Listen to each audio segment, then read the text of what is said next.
بسم الله والصلاة والسلام على رسول الله صلى الله عليه وسلم. رب اشرح لي صدري ويسر لي أمري واحلل عقدة من لساني يفقه قوله، وبعد. السلام عليكم ورحمة الله وبركاته. برادرانی عزیز و خواهرانی عزیز و جمله مسلمانان، خداوند همه ما و شما را توفیق بندگی عطا بفرماید و در این غریبی که خارج از وطن هستیم، دور از خویش اقربا، از نزدیک ها هستیم، از پدر و مادر، از فرزندها دور هستیم، خداوند همه ما و شما را نگه بداره که این حال در جامعه کرونا ویروس یعنی پیدا شده است که همه جوش آمده است. دوستانی عزیز، خداوند میفرماید و من یتوکل علی الله فهو حسبه. شما توکلتون به الله کنین. هر شخصی که توکلش به الله میکنه برای او بسنده است.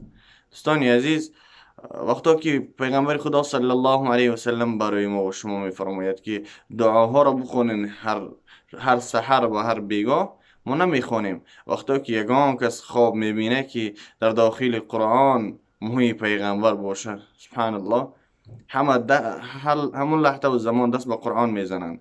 وقتی که پیغمبر خدا صلی الله علیه و سلم صراحتا در حدیث مبارکشون میفرمایند که اقرأوا القرآن فإنه یأتی یوم القیامة شفیعا لاصحابه. شما قرآن را بخوانید، تلاوت بکنید، بدرسی که قرآن روز قیامت شفاعتگر می باشد برای آن شخصی که او را خوانده است، برای صاحبش.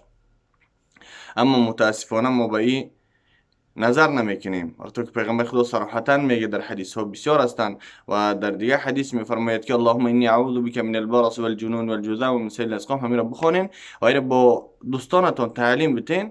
اما متاسفانه ما را نه میخونیم، نه از یاد میکنیم و به دیگران تعلیم میدهیم. و دیگر دعایی که پیغمبر خدا صلی الله علیه وسلم میفرماید بسم الله الذی لا یضر مع اسمه شیء فی الارض ولا فی السماء وهو السمیع العلیم.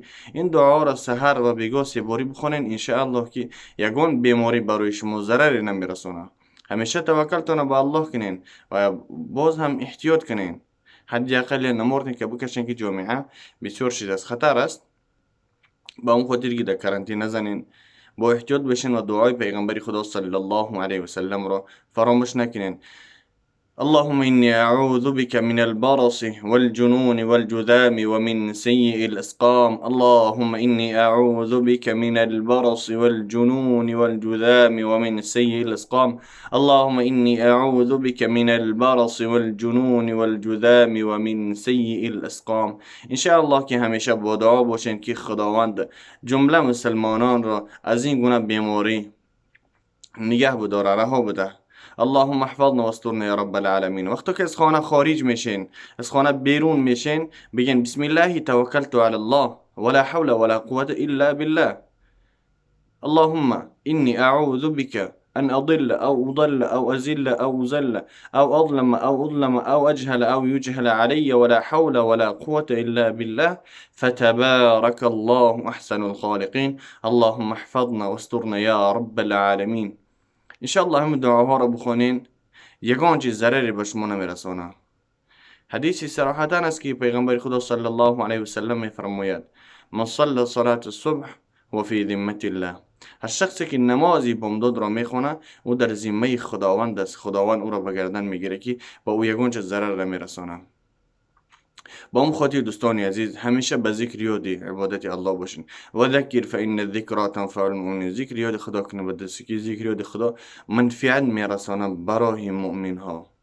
دوستانی عزیز، بسیار دلیل ها است برای ما و شما که ما باید یگان گونه یعنی تشویش نکشیم، همیشه توکل منو به الله کنیم.